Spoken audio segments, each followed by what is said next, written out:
મિત્રો, ગઈકાલના લેક્ચરમાં આપણે પ્રાકૃતિક સંખ્યા, પૂર્ણ સંખ્યા, પૂર્ણાંક સંખ્યા, સમય, અસમય, વાસ્તવિક સંખ્યા દરેક વિશે માહિતી મેળવી. હવે થોડીક એની ઉપરથી સમજૂતી મેળવીએ કે જેનો ઉપયોગ તમારે એક્ઝામમાં જે ખરા ખોટા પૂછાય છે એની માટે થશે. બરોબર? જો આની અંદર આપણે એક વખત નજર કરીએ તો આમાં પ્રાકૃતિક સંખ્યાની અંદર 1, 2, 3, 4, 5 અહીંયા પાંચે પૂરું નથી થતું. 6, 7, 8, 9 અનંત સુધીની બધી સંખ્યાઓ છે. જે દરેક આંકડા પૂર્ણ સંખ્યામાં તો આવી જ ગયા છે. પૂર્ણ સંખ્યામાં એ 1, 2, 3, 4, 5 થી અનંત સુધીના હતા એ બધામાં છે. ઉપરાંત એક 0 વધ્યા. આની કરતા આમાં એક 0 વધારેનો છે. પછી પૂર્ણ કરતા પૂર્ણાંકમાં જઈશું તો 0, 1, 2, 3, 4, 5 અનંત સુધીના એટલા આંકડા તો હતા જ તે. એ ઉપરાંત બીજા વધ્યા કયા? -1, -2, -3 અનંત સુધીના. પૂર્ણાંક કરતા સમયમાં આગળ જશું તો જે પૂર્ણાંકની અંદર સંખ્યા હતી એ બધી તો સમયમાં છે જ તે. એ ઉપરાંત બીજી વધી ગઈ તો કે અંશછેદવાળી, પોઈન્ટવાળી, પોઈન્ટ પછી એક સરખા આંકડા રિપીટ થતા હોય એવી અનંત સુધીની આ બધી જ સંખ્યાઓ છે એ સમય સંખ્યા કહેવાય. તો પ્રશ્ન આવો પૂછાશે, ઉપર લખ્યું હશે કે ખરું છે કે ખોટું જણાવો, અને લખ્યું છે કે દરેક પ્રાકૃતિક સંખ્યાને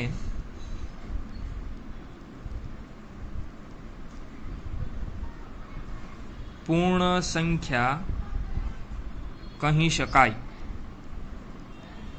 આ વિધાન સાચું છે કે ખોટું એ તમારે જણાવવાનું છે.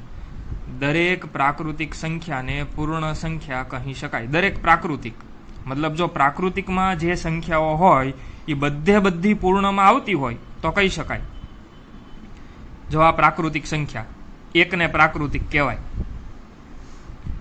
એકને પૂર્ણ સંખ્યા કહેવાય, 2 ને પ્રાકૃતિક કહેવાય, 2 ને પૂર્ણ સંખ્યા કહેવાય. કેમ કે 2 નો સમાવેશ પ્રાકૃતિકમાંય છે અને 2 નો સમાવેશ પૂર્ણમાંય છે. તો આવું દરેક પ્રાકૃતિક માટે થવું જોઈએ. જો દરેક પ્રાકૃતિક સંખ્યા પૂર્ણ સંખ્યામાં આવતી હોય, આ દરેક પ્રાકૃતિક સંખ્યા 1, 2, 3, 4, 5 અનંત સુધીની દરેક પ્રાકૃતિક સંખ્યા પૂર્ણ સંખ્યામાં તો છે જ તે. એટલે કે આની અંદર રહેલા બધા જ આંકડાનો સમાવેશ પૂર્ણના આંકડાઓમાં થઈ જતો હોય તો કહી શકાય. એટલે દરેક પ્રાકૃતિક સંખ્યાને પૂર્ણ સંખ્યા કહી શકાશે. પણ જો આનાથી ઊંધું લખ્યું હોય, દરેક પૂર્ણ સંખ્યાને પ્રાકૃતિક સંખ્યા કહી શકાય છે. આ વિધાન સાચું છે. આ વિધાન કેવું થશે? પૂર્ણને શું કહેવાનું છે? પ્રાકૃતિક. તો આ રહી બધી પૂર્ણ સંખ્યા. આને પ્રાકૃતિક કહી શકાય? તો કે હા, 1 ને પ્રાકૃતિક કહી શકાય કેમ કે પ્રાકૃતિકમાં એકડો છે. 2 ને પ્રાકૃતિક કહી શકાય? તો કે હા, પ્રાકૃતિકમાં બગડો છે એટલે આને પ્રાકૃતિક કહી શકાય. 3 ને કહી શકાય પ્રાકૃતિક, 4 ને પ્રાકૃતિક કહી શકાય, 5 ને કહી શકાય. પણ દરેક પૂર્ણ માટેની વાત છે. પૂર્ણમાં આવતી દરેક સંખ્યાને. તો પૂર્ણની અંદર 0 આવે. 0 ને તમે પ્રાકૃતિક કહી શકો? જો તો પ્રાકૃતિકમાં 0 છે નથી, તો આ 0 ને તમે પ્રાકૃતિક સંખ્યા કહી શકશો નહીં. એટલા માટે આ વિધાન છે એ ખોટું પડશે. કારણ કે દરેક પૂર્ણને જો તમે પ્રાકૃતિક કહી શકો ને તો જ વિધાન સાચું છે. પણ આ 0 ને પ્રાકૃતિક કહી શકાશે નહીં, અને 0 પ્રાકૃતિક નથી એટલે દરેક પૂર્ણ સંખ્યા પ્રાકૃતિક સંખ્યા નથી. એટલા માટે આમાં લખ્યું છે કે છે, એટલે આ વિધાન કેવું થયું? ખોટું. પછી જો આવો પ્રશ્ન હોય કે દરેક પ્રાકૃતિક સંખ્યાને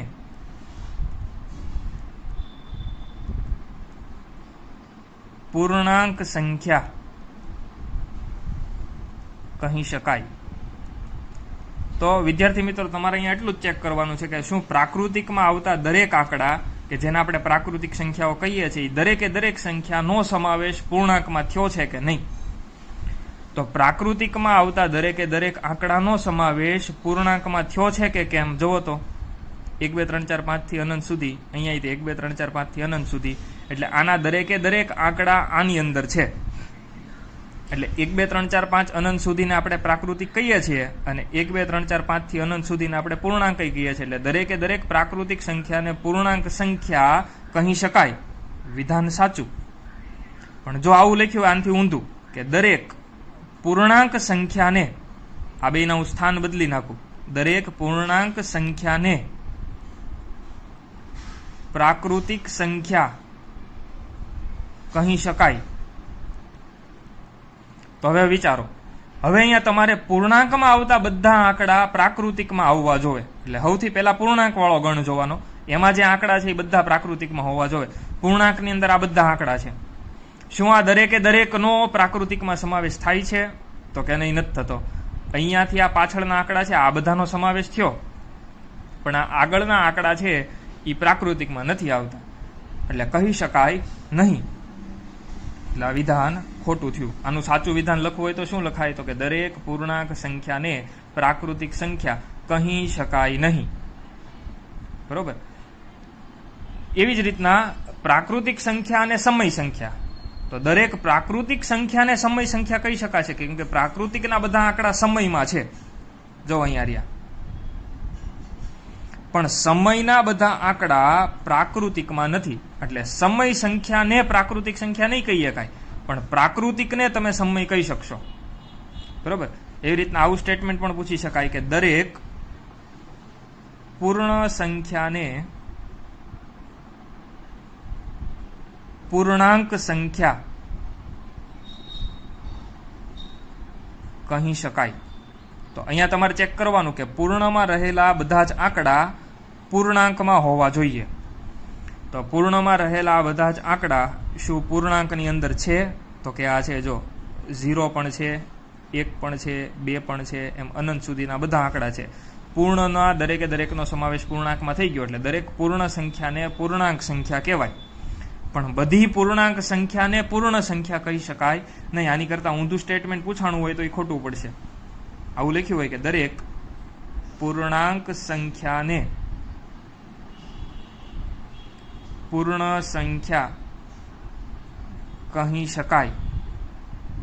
તો આ વિધાન કેવું છે? ખોટું. આ વિધાન સાચું છે, કેમ કે પૂર્ણાંકના બધા આંકડા પૂર્ણમાં ન હોય. જો આ પૂર્ણાંકના બધા આંકડા જો પૂર્ણમાં હોત તો સાચું પડે, પણ પૂર્ણાંકના બધા આંકડા પૂર્ણમાં નથી. અમુક અમુક છે, પણ અહીંયા અમુક અમુકની નથી વાત. શબ્દ હું વાપરો છે? દરેક આંકડા માટે સાચું પડવું જોઈએ, અમુક અમુક માટે નહીં. બધા જ આંકડા માટે એકો એક આંકડો આની અંદર હોવો જોઈએ. તો આ બધા જ આંકડાઓ આની અંદર નથી, એટલે વિધાન ખોટું પડશે. બરોબર. આ પ્રકારના ખરા ખોટાઓ પૂછાય છે એક્ઝામ માટે, આની તૈયારી કરવાની છે. એની માટે મેં કીધું હતું કે ગઈકાલનો લેક્ચર બધી જ સંખ્યાઓ તમને યાદ હોવી જોઈશે, કે પ્રાકૃતિકમાં કયા કયા આંકડા આવે, પૂર્ણમાં કયા આંકડા આવે, પૂર્ણાંકમાં કયા આવે.